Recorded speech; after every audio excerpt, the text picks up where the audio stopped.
Oi, eu sou o Cypher e quando se trata de arte e entretenimento, em especial quando você está tentando contar uma história, perspectivas, ideias, razões e emoções são provavelmente uma das coisas mais importantes e delicadas de serem envolvidas. É importante que esses conceitos sejam entendidos pelo público de forma clara e simples, para que a sua história não fique confusa e nem perca a continuidade. Mas ao mesmo tempo, ela precisa ser sutil e discreta, para não infantilizar nem insultar sua plateia.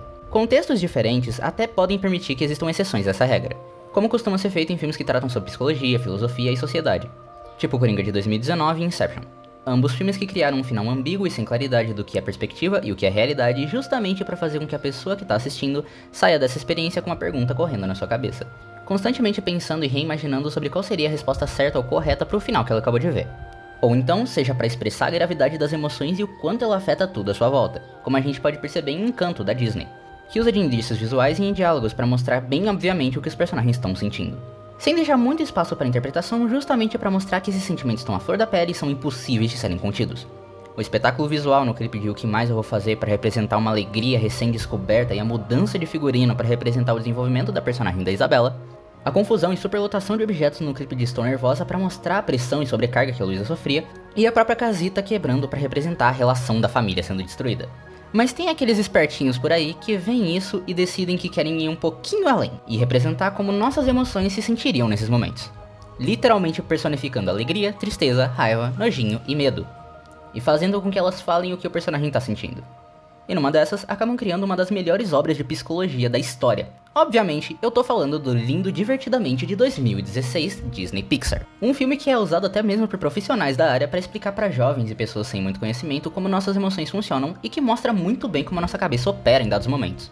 E para felicidade dos esquisitos que gostam de analisar cada mínima implicação psicológica dos filmes, como eu, foi anunciada uma sequência de Divertidamente, que lidaria com o que é, na minha opinião, uma das fases mais difíceis e interessantes de se representar numa história. E mais interessante ainda de construir e analisar pedaço por pedaço. A confusa e terrível adolescência, que vem acompanhada da puberdade, obviamente. Esse novo filme também vai trazer 4 novos personagens: tédio, vergonha, inveja e a minha favorita, a ansiedade. As novas emoções com as quais a Riley vai ter que lidar agora que ela já virou uma mocinha.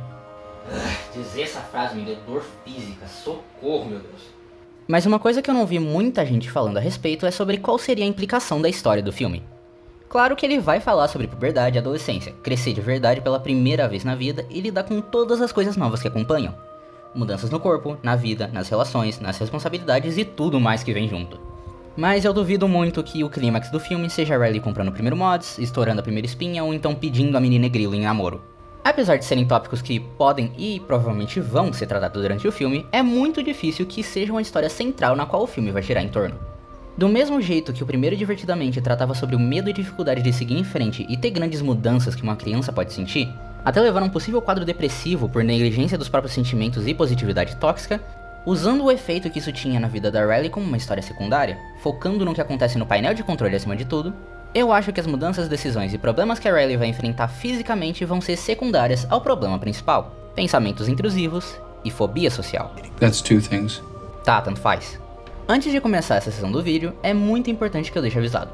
Eu não sou um psicólogo e não tenho nenhum tipo de formação nessa área. O intuito desse vídeo é de exclusivamente te entreter e criar interesse nesse assunto para que a gente possa aprender um pouco mais sobre isso juntos. Então toma tudo que eu disser a partir daqui com um pouco de cautela, e não leva nada do que eu disser como uma verdade absoluta. Voltando. Quando se trata de adolescência e crescer, existe uma coisa que todo mundo compartilha. Independente da sua história, como você se identifica ou do que você gosta, essa época existe literalmente para um único propósito: descobrir o mundo. E é exatamente por isso que essa época é tão difícil e confusa.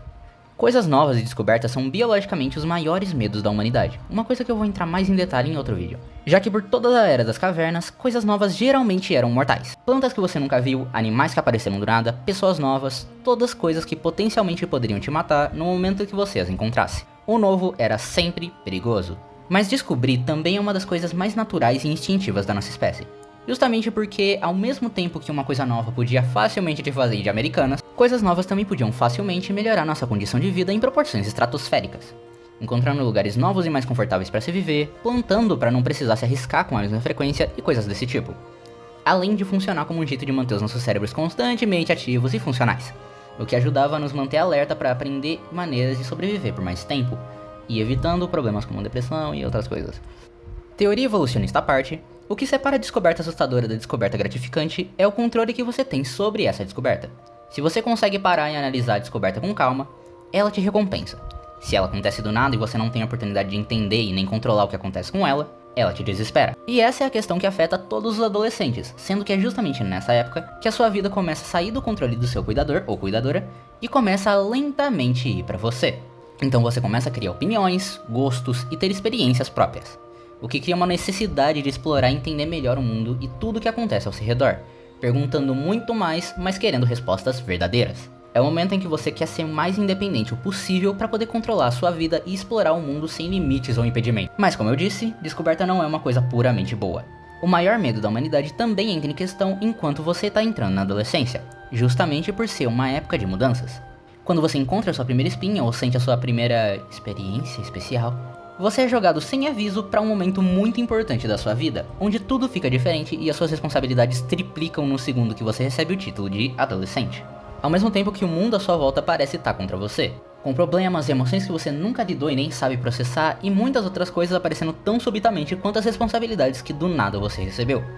E todos que você conhece, mesmo seus amigos e aqueles que estão virando adolescentes agora junto com você ou até depois, parecem estar seguindo as suas vidas perfeitamente e com muito menos problemas, sem medos, sem dificuldades, sem preocupações. Ver tudo isso acontecendo ao mesmo tempo faz com que você internalize o sentimento que você precisa ser perfeito para ser igual aos outros, minimamente aceito e para não ser jogado pro lado e isolado da sociedade como um pária. É nesse momento que a sua cabeça começa a se encher de pensamentos, medos e paranoias, constantemente se preocupando com o futuro e eventualmente a ansiedade começa a afetar toda a sua vida. A ansiedade pode ser dividida em uma série de tipos e categorias, desde a mais clássica até transtornos de pânico, ansiedade generalizada, ansiedade social e afins, sendo caracterizada por um sentimento de preocupação e medo excessivos com o futuro e as possibilidades que ele carrega. É uma coisa que todo mundo é capaz de sentir, mas nem todos podem dizer que sofrem com isso. Sendo que apesar de ser uma emoção, como a gente vê em Divertidamente, ela pode se tornar muito rapidamente em uma condição médica realmente debilitante se não for cuidada nem acompanhada apropriadamente. Uma coisa que tem acontecido com quase, se não todas, as crianças, jovens e adultos nos últimos anos. A ansiedade, se for internalizada, pode crescer muito rápido para esses transtornos e modificar totalmente a visão de mundo de uma pessoa.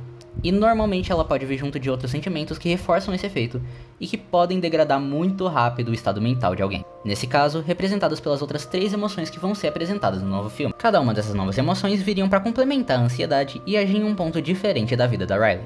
O tédio, ou ennui, que é o nome original, ajudaria no desenvolvimento do tipo mais básico de ansiedade, o tipo que é sentido todos os dias para ver alguma coisa nova, criando essa necessidade de sair da zona de conforto e começar a explorar as coisas em volta, provavelmente gerando uma tensão entre ela e os pais para conseguir isso, como é normal de acontecer, levando a Riley a ter momentos de rebeldia e se colocar em situações arriscadas. Seria com ele que o título de mocinha finalmente caberia na personagem da Riley.